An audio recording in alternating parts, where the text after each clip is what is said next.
नमस्कार बच्चों आज हम कक्षा 4 में नए सिरे से शुरुआत करने जा रहे हैं। तो चलिए हम अपनी पाठ्य पुस्तक रिमझिम के पाठ 1 मन के भोले भाले बादल नामक कविता से शुरुआत करते हैं। इस कविता के कवि का नाम श्री कल्पनाथ सिंह है। तो चलिए हम शुरू करते हैं। झब्बर झब्बर बालों वाले, गुब्बारे से गालों वाले, लगे दौड़ने आसमान में, झूम झूम कर काले बादल।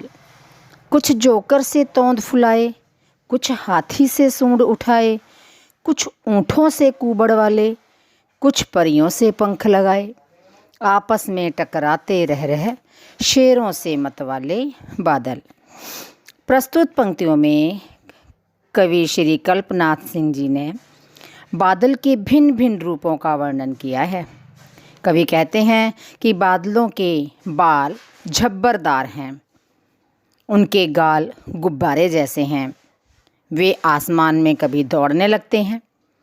वे काले बादल हैं और झूम झूम कर इधर उधर आ जा रहे हैं।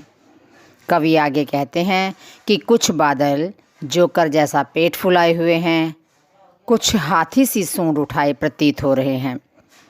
कुछ बादलों के तो ऊँट जैसे कुबड़ हैं और कुछ के परियों जैसे पंख हैं। ये सभी बादल आपस में रह रह कर टकरा रहे हैं और शेरों जैसे मत वाले लगते हैं। कुछ तो लगते हैं तूफानी, कुछ रह रह कर करते शैतानी, कुछ अपने थैलों से चुपके झर झर झर बरसाते पानी। नहीं किसी की सुनते कुछ भी, ढोलक ढोल बजाते बादल। रह रह कर छत पर आ जाते, फिर चुपके उड़ जाते बादल।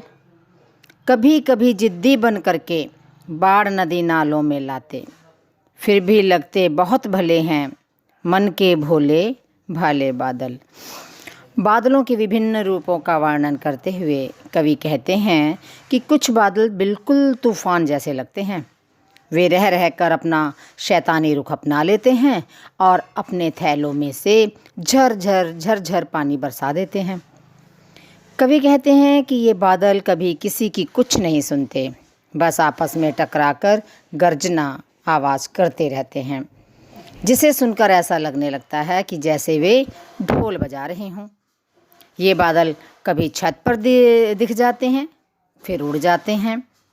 कभी कभी तो ये जिद पर अड़ जाते हैं और इतना पानी बरसाते हैं कि सभी नदी नालों में बाढ़ आ जाती है।